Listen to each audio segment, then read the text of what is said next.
All right, this is everything that I got for the month of June 2022. Um, Pretty good stack. Singles this month, nothing that's kind of like on the fence that I'm on the fence about. Everything I'm pretty much looking forward to.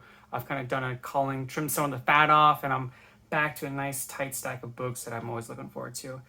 Kicking things off, just more Hellboy, another BPRD one-off kind of issue. This one with art by Gabriel Hernandez Walta. I'm a big fan of his art, so I'm very much looking forward to seeing him draw Hellboy.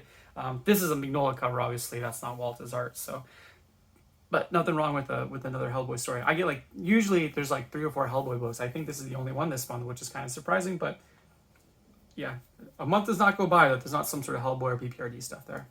Berserker #9. So this is the start, I guess, of not so much the final arc, but like the last few issues. There's only 12 in this series. The last one ended on a crazy idea. Like this book has taken the idea of like what it means to be like an immortal and really gone in a direction I wasn't expecting. So I've really enjoyed it. The last issue ended with them kind of conducting an experiment on our immortal soldier to help him like unlock his previous memories because he's been alive for so long. And then by doing that, he somehow turns into like pure energy and then goes back through time.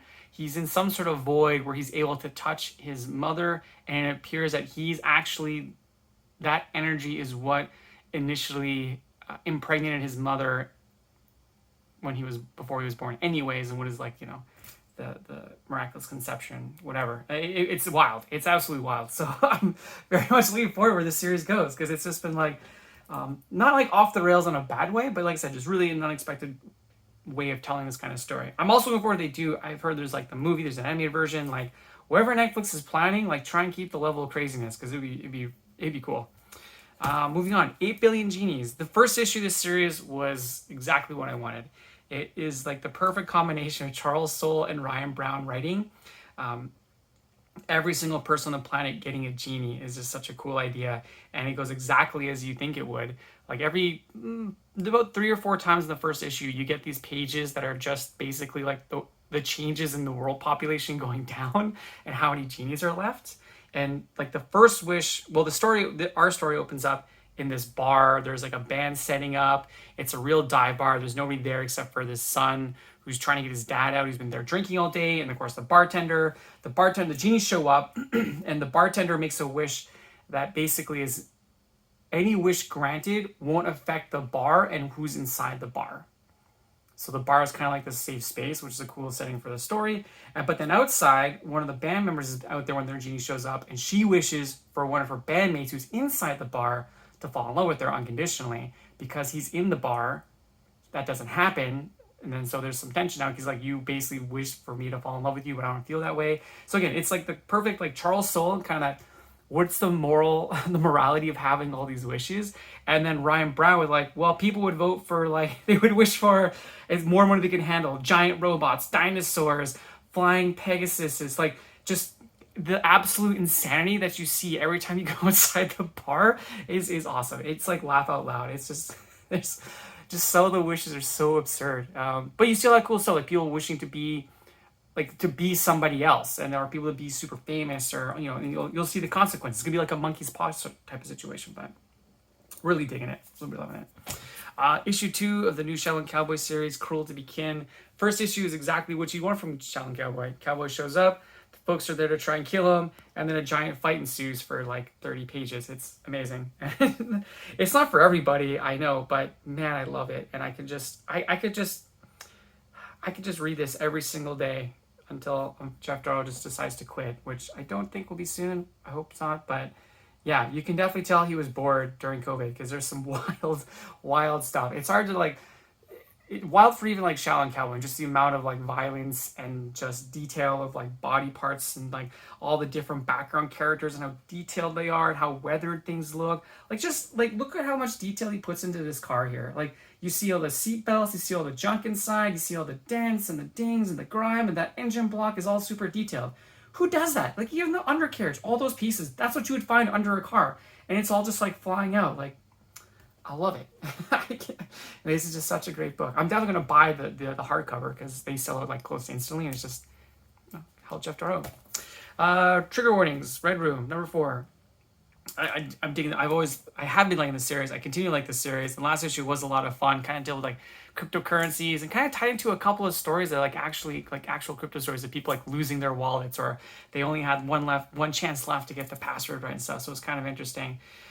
This will be kind of cool dealing with NFTs. So we'll see. But yeah, it's exactly what I want. A nice little horror book. So you don't get good horror. I shouldn't say you don't get good horror comics. There's a lot of really great horror comics, but this is like I like it because it's that old school EC feel. Like let's push the boundary of like what's acceptable, I guess. Jonah and the Impossible Monsters. This one, I didn't go in last week. I don't think it's because this issue is like delayed or anything. Chris Sammy's pretty good at pumping out books, but I would maybe put it through a printing delays. It doesn't matter. Got a new issue. Last one ended with Jonah finding another Jonah in an egg, and then when she touches it, it kind of like turns in this weird foamy goo and then starts to like overtake her. She fights it off. Her sister Rainbow and Jonah escape, and as soon as they get out of this weird cave that's potentially filled with other little Jonahs, a giant monster shows up. That's kind of what we see here on the cover. So yeah, there's always like nice little personal problems and then these big fights with Jonah just like messing up giant monsters. Not like in a violent or bloody way. She's kind of like Bam Bam from the Flintstones. She just smashes them. They go flying kind of. Well, they don't go like flying through the air, but you get the point. It's fun. This was an unexpected one. I didn't expect this. I didn't even know this was coming out, honestly. Superman's pal, Jimmy Olsen's boss, Perry White.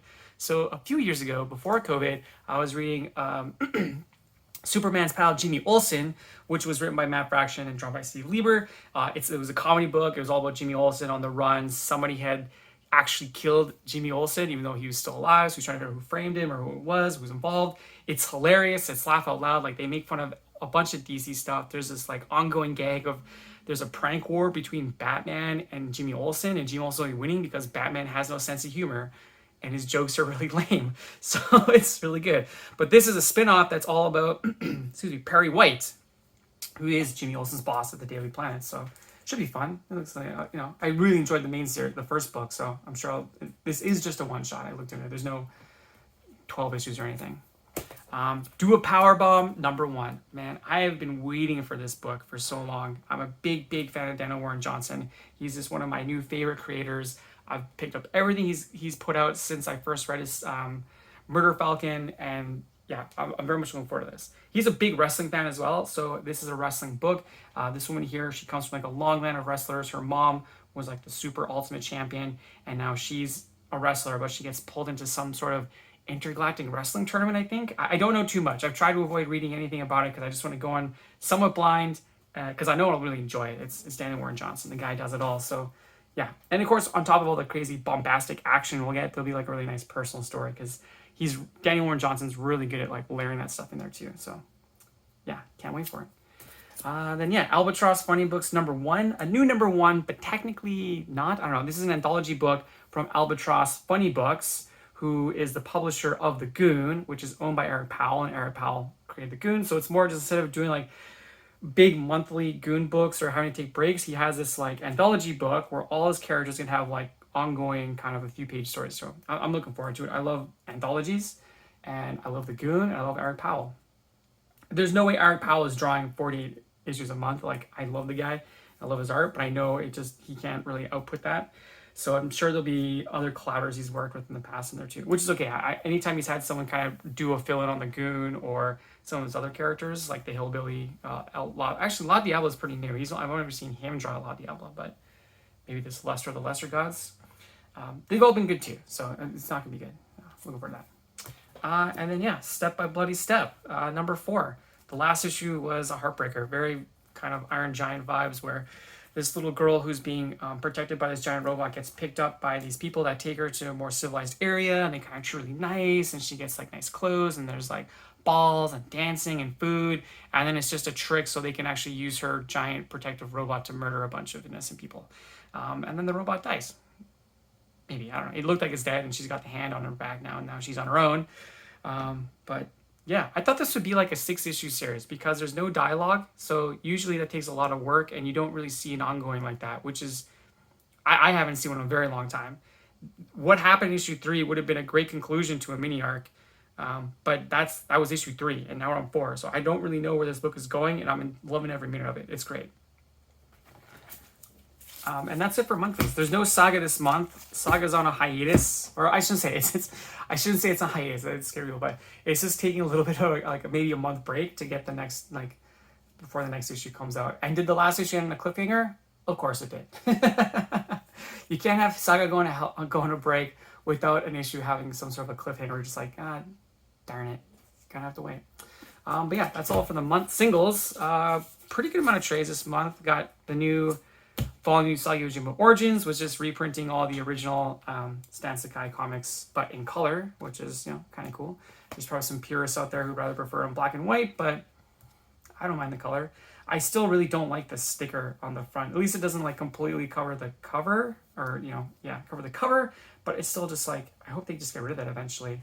The only downside to this is collects the Dragon Bellow Conspiracy, which when I was buying, well, I'm still buying Usagi. When I first started buying Usagi through IDW, and I was kind of confused about all the different stories, I have the Dragon Bellow Conspiracy collected. Like, not collected, but I have all the single issues.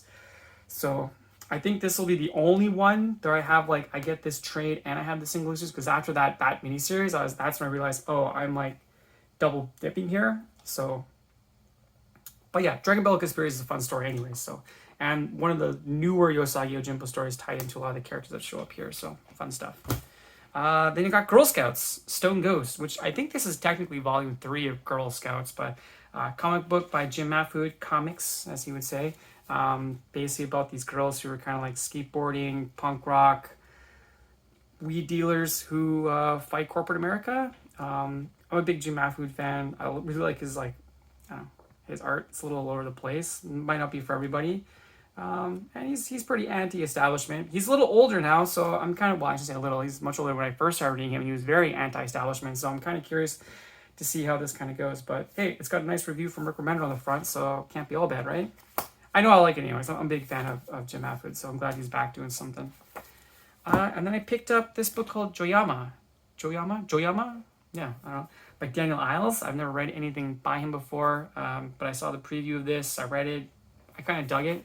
He's a UK artist. It's kind of a story of like these folks who they're kind of assassins, mercenaries, hired guns to go and fight, you know, other gangs and corporations and things like that, and kind of the relationship between a group of them. So I really dug the preview. And I really kind of dig the art.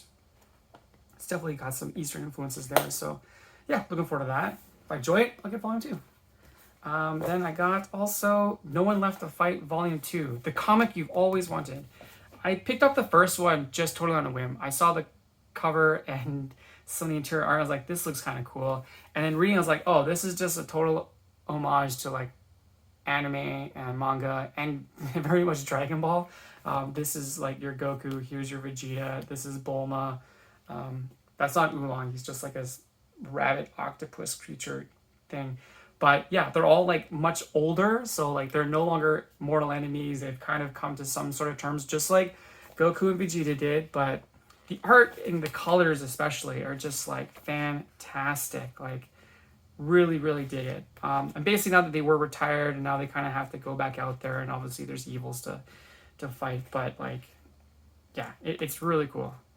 And like, you can definitely tell it's colored digitally, just because I don't think. Like these colors and everything are just like so good. Yeah. Not that I'm against or for digital coloring. I really think it depends on the artist. If like digital coloring is the way to go, you know, a lot of people do it. But yeah, it's a lot of fun. So I'm really looking forward to that. And then lastly, almost last, I got Tukey by Jeff Smith. This might be a volume 1. Well, I don't know. Jeff Smith, he's using Kickstarter a lot more to do his stuff. So we'll see if he does a volume 2. But this is basically just a story of like a caveman who finds Homo sapiens, and he's not a Homo sapien, and there's like other, you know, it's all the different ancient primates kind of somewhat featured, and it's just Tukey finds them, and they're just a bunch of kids, so he's like, yeah, I guess I should help them out and kind of protect them. It's a crazy world out there. So yeah, it's just like a fun kind of adventure. If you dig Bone, you'll really like this. I've only really read the first couple of issues because then I couldn't get the rest of them. I don't know if it was like a publishing thing or just they just never came out, because I know eventually he did kickstart this collection, and now it's just he just sells it himself through his publishing company, Cartoon Funny Books. So, but if you like Bone, you like Dookie. And then yeah, I got volume 2 of Berserk, the deluxe edition also showed up. I'm starting to get these, so this is volume 2. I just saw volume 12 is advertised as coming out in a couple of months, so I have at least 10 more to go, which is fine because yeah, I started reading Berserk for free. Oops, sorry about that. Maybe there, and then yeah, I was reading it for free, and I was just to be like, everyone talks about Berserk, everyone talks about this, Kentaro Miura, like, what's the big deal? And then I started, I was like, oh, I get it. This is crazy.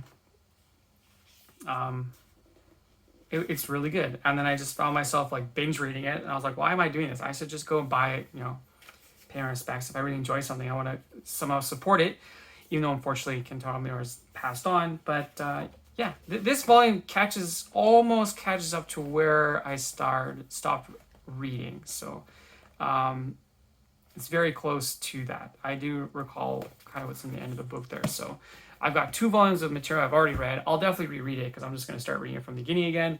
And then, yeah, by volume 3, definitely volume 4, which is kind of insane because I felt like I had read at least like 5 of these when I was reading for free. By volume 4, I'll be into the new material. So very much looking forward to that. But yeah, that's everything. This month was a little heavy on the trades. Not too bad though, lots of good stuff. I always read that stuff I'm heading to work, so it's good for the trains.